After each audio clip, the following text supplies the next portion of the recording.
What's up, everybody? Welcome to Hammerdown Motorsports. Today behind me we have our 2022 Jeep Rubicon Wrangler, and we're going to talk about the last 6 months of ownership and some of the 5 likes and the 5 dislikes I have about this vehicle.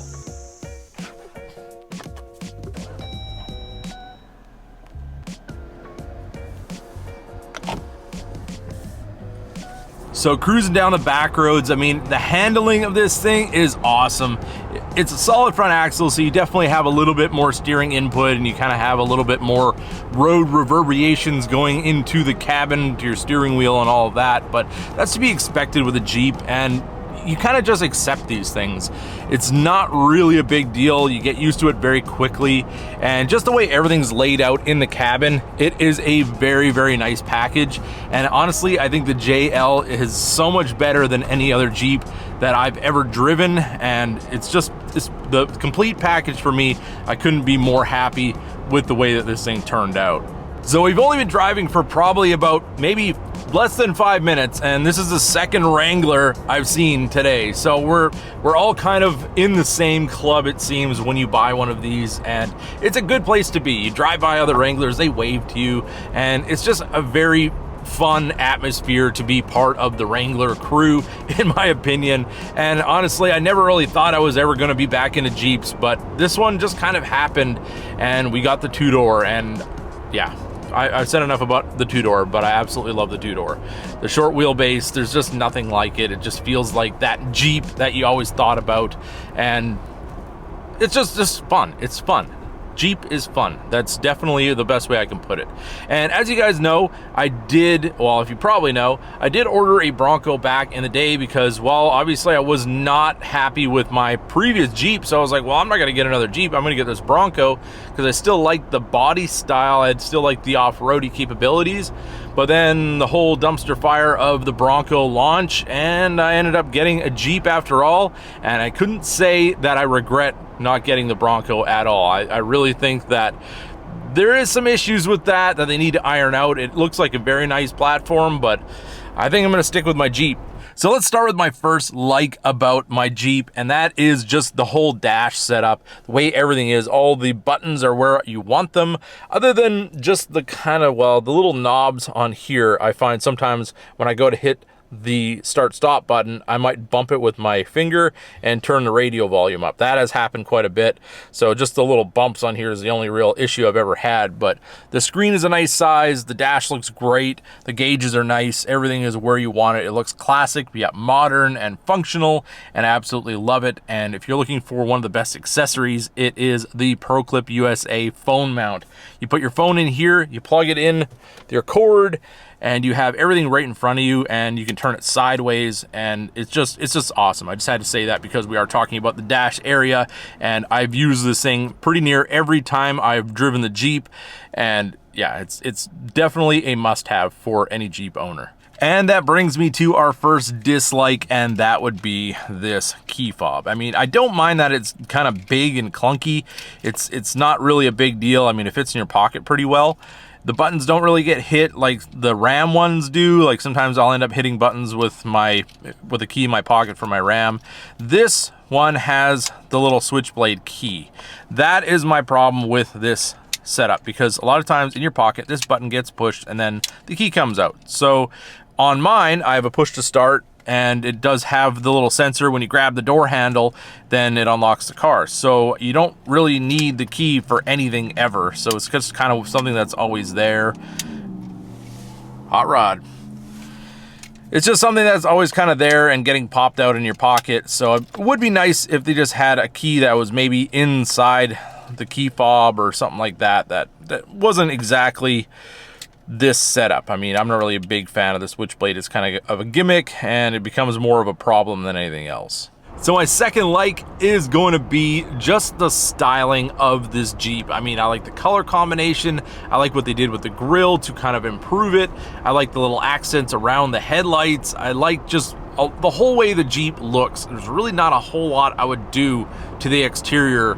It just pretty much comes exactly the way I want it, and they really did a good job as far as color coordination and styling and everything like that, and it just looks awesome, and that's pretty rare usually when you get it from the factory. Even the Camaro, I had to do a lot of stuff to it to make it the way I wanted, but this one came exactly the way I like it. My second dislike would definitely be the fact that it has halogen headlights and taillights and daytime running lights. So it kind of makes the Jeep look dated or look like a cheaper model when it is a Rubicon. Why do they offer that on the top trim level? So they should definitely make LEDs standard on the Rubicon, in my opinion. I didn't order this Jeep, it was on the lot already. Obviously the car market is crazy, so I took what was available, and it was not selected, probably because of lack of availability for parts and all of that. I definitely understand, but if they can make these standard with LEDs, it would be a whole lot nicer to just jump in and go and not have to add it later.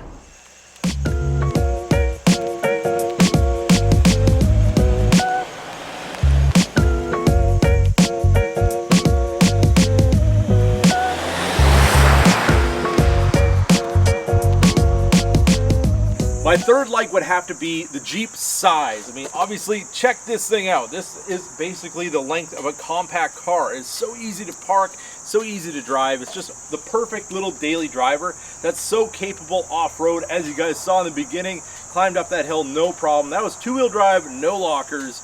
So, I mean, you definitely have a lot of capabilities in a small package. It does have the little 2-liter 4-cylinder, so you're getting decent fuel mileage. I think we're somewhere around 20-22 miles per gallon, and it's not even broken in yet. So, I mean, we really do have a nice package here for a daily driver, and it's a compact, but it's not a compact car that you'd feel unsafe in. Plus, it has the cool factor of a Jeep. How can you go wrong? But I'm sure we didn't get to the JL without complaining enough about the JK, so there is always room for improvement. And I would say my third dislike would be the seats. I mean, they're not terrible, but they're not great either. They're a little bit firm. I mean, they might break in over time, and they don't really have a whole lot of adjustments. So I've driven this on 3.5-hour drives, never really had too much of a problem, but I think if I were to take this thing across country, that might be one of my gripes, is the fact that the comfort of these seats could be improved, and maybe the adjustability as well. If you do buy a Jeep, you only get manual adjustment. It's kind of just nature of the beast because of the fact that this is meant to go off-road, get into water and all of that, so you're not going to want to have electronics getting wet. But I think they could maybe do a little bit better job and give us a little bit more adjustability and maybe a little more comfort on these seats. That would be a definite plus.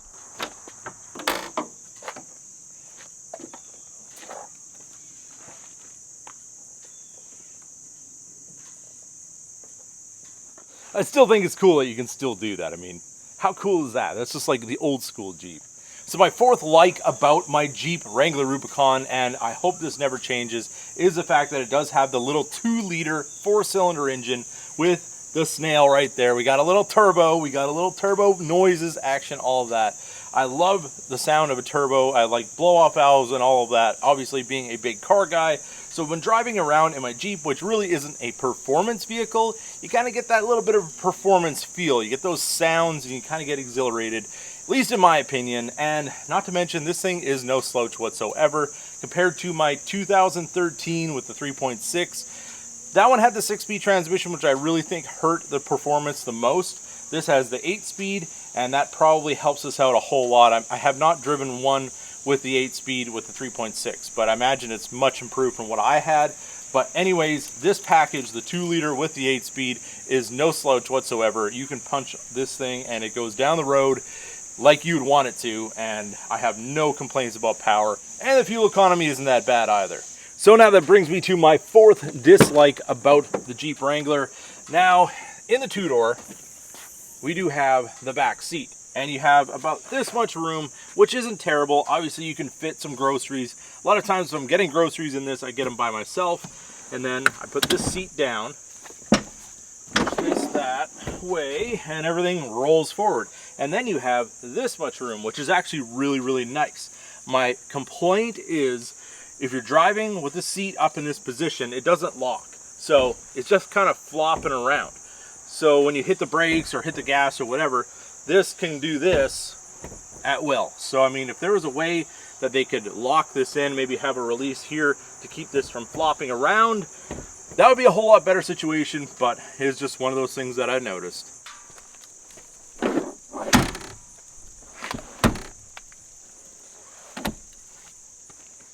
So my fifth like, and it's really hard for me to find things that I don't like about this Jeep, so we're pretty much going to be grasping at straws on the next one, but my fifth like would be the wheel and tire setup on the Jeep. I mean, I really like the styling of the wheel. I really like that it has the BF Goodrich ATKO2s. I run these on my Rebel as well. They're an amazing tire. They're quiet, and you can drive this thing with an aggressive, well, it's not a super aggressive tire, but an all-terrain, which is very capable, as you saw, and it looks great. You wouldn't have to replace this. This isn't like a tire that I'm immediately wanting to change to something else. I think these are a perfect tire for a daily driver Wrangler. If you want to go off-roading, they're great for that. They're good in the winter, they're good in the summer, all of that.